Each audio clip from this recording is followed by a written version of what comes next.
जीवन में आराम, विश्राम आवश्यक है। मैं डॉक्टर आनंद प्रदीक्षित इसी विषय पर बात करूंगा और ये आपके लिए पूरा वीडियो देखना आवश्यक है, क्योंकि मैं जान जाता हूं कमेंट्स से कि आपने पूरा वीडियो देखा है या नहीं देखा। प्रिय बच्चे, पूरा वीडियो देखिए। इतना समय आपके पास होना चाहिए कि गुरुजनों का पूरा वीडियो आप देखें, बहुत आवश्यक है। आप तो बहुत किस्मत वाले हैं कि आपके पास बहुत सारे गुरुजन हैं और बहुत अच्छे गुरुजन हैं। मैं तो बहुत से गुरुजनों के आगे कहीं भी नहीं हूँ। आपके पास आचार्य प्रशांत हैं, खान सर हैं, डॉक्टर विकास दिव्य कीर्ति हैं, बहुत अच्छे अच्छे गुरुजन हैं, बहुत अच्छा पढ़ाते हैं, बहुत अच्छा सिखाते हैं, बहुत अच्छी बातें करते हैं। हाँ, कुछ बातों पर सिद्धांतता में उनसे सहमत नहीं होता, कोई बात नहीं है। असहमति तो सभी का अधिकार है। मैं आचार्य प्रशांत की इस बात से सहमत नहीं होता कि मैं ही ब्रह्म हूँ। ये तो दो प्रकार के वाद हैं। एक जो ये मानता है कि हम ब्रह्मास्मि, और दूसरा ये मानता है कि ब्रह्म और जीव अलग अलग। कोई बात नहीं। मैं डॉक्टर विकास दिव्य कीर्ति के मॉक इंटरव्यू से सहमत नहीं हूँ। जो सेलेक्ट हो गया उसका क्या मॉक इंटरव्यू लेना। इसी प्रकार से खान सर बहुत मजाक करते हैं पढ़ाने में, मैं उस बात से सहमत नहीं हूँ। लेकिन कुल मिला के तीनों गुरुजन बहुत अच्छे हैं, बहुत अच्छा पढ़ाते हैं, बहुत प्रसिद्ध भी हैं, और हो सकता है आगे चल के कोई उनको भारत का प्रतिष्ठित पुरस्कार भी मिल जाए। मैं कामना करता हूँ, दुआ करता हूँ इस बात के लिए। तो बात कर रहे थे हम आराम की, विश्राम। एक आईएएस एस्पिरेंट के लिए, या एक व्यापारी के लिए, या एक डॉक्टर के लिए, इंजीनियर के लिए, चार्टर्ड अकाउंटेंट के लिए, वकील के लिए, या किसी भी प्रोफेशनल के लिए विश्राम बहुत आवश्यक है। लेबर लॉ में भी श्रमिकों के लिए भी विश्राम की व्यवस्था की गई है। इसीलिए साप्ताहिक छुट्टी घोषित की जाती है कि आज मंगलवार को बाज़ार बंद रहेगा, कि सोमवार को बाज़ार बंद रहेगा, या संडे की छुट्टी होगी, वगैरह वगैरह। ये विश्राम की ही कंसेप्ट है।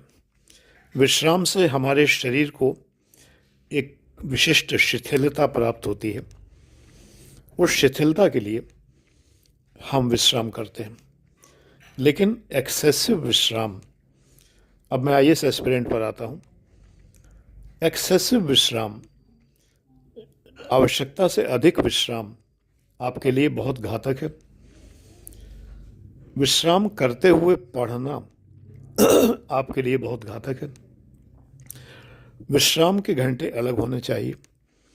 आप मुझसे टाइम टेबल मांग सकते हैं मेरे नंबर पर व्हाट्सएप करके 9540497415 9540497415, और कह सकते हैं कि गुरुजी मुझे टाइम टेबल भेज दीजिए आईएएस के लिए।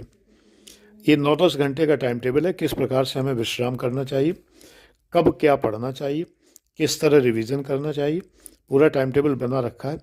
एक क्लिक में मुझे आपको भेजना है। जब मैं आपको टाइम टेबल भेज दूँ तो मुझे कुछ नहीं चाहिए आपसे, लेकिन एक चीज़ आपसे ज़रूर चाहिए मुझे, और वो होती है थैंक्स। अब कहिए मैं थैंक्स का भूखा हूँ क्या? नहीं, मैं आपको कर्टसी सिखाता हूँ बेटा। जब आपको किसी से भी कुछ भी मिले तो उसको धन्यवाद ज़रूर कीजिए। ये कर्टसी सिखाता हूँ, वरना मुझे कोई फ़र्क नहीं पड़ता। मैं अपने जो पेड क्लास के शिष्य हैं उनको जो मैं मैसेज भेजता हूँ उसमें लिख देता हूँ कि कोई थैंक्स कहने की ज़रूरत नहीं है, कुछ भी जवाब देने की ज़रूरत नहीं है, जी गुरुजी जवाब देने की भी आवश्यकता नहीं है। जो मैं आपको निर्देश दे रहा हूँ उसका पालन करिए, बस मुझे थैंक्स नहीं कहिए। उनको मैं मना कर देता हूँ। लेकिन यहाँ पर मैं कह रहा हूँ क्योंकि वो लोग सीखे हुए हैं, वो मेरे पेड क्लासों के शिष्य हैं। मेरे 11 बैचेज़ हैं, पेड बैचेज़ हैं, उनके शिष्य हैं, और वो सब जानते हैं, उनका पर्सनैलिटी बहुत अच्छे से विकसित हो चुकी है। उनको मैं मना करता हूँ क्योंकि मैं जानता हूँ कि सब लाइन से थैंक्स कहेंगे, तो मुझे उतने ही व्हाट्सएप फिर खोलने पड़ेंगे। तो इसलिए आपको मैं कहता हूँ, ये भी मैं आपको एक तौर तरीका सिखाता हूँ, जीवन जीने का तरीका सिखाता हूँ, लाइफ मैनेजमेंट सिखाता हूँ। ये वीडियो दोनों चैनलों पर अपलोड होगा, बल्कि तीनों चैनलों पर। तीसरा चैनल भी है लाइफ स्किल्स वाला, उस पर भी अपलोड होगा।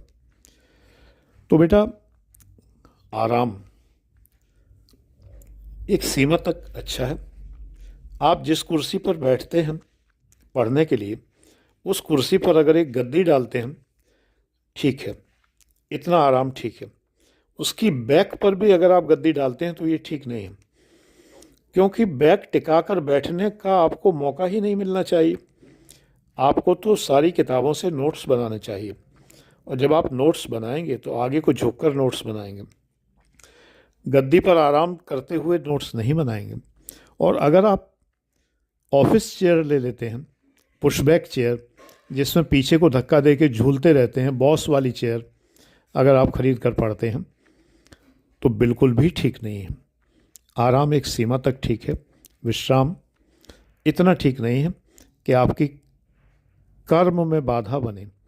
कर्म में बाधा नहीं बननी चाहिए। तो इसलिए हमारी ये मान्यता कि आराम सीमित हो उचित है। आराम सीमित मात्रा में करना चाहिए, वो ज़्यादा ठीक है। प्रसन्नता आराम से मिलती है, और आराम से हमारे अंदर आलस्य भी आता है। प्रसन्नता मिले वहाँ तक तो ठीक है, लेकिन आलस्य आने लगे, ऐसा आराम हमें नहीं करना चाहिए। तो इसलिए बस छोटा वीडियो रखूँगा। आपसे मेरा यही कहना है कि विश्राम कीजिए, लेकिन एक सीमा तक कीजिए। एक सीमा से अधिक का विश्राम ठीक नहीं है। God bless you. आप सफल हों, यही मेरी इच्छा है, दिली इच्छा यही है मेरी।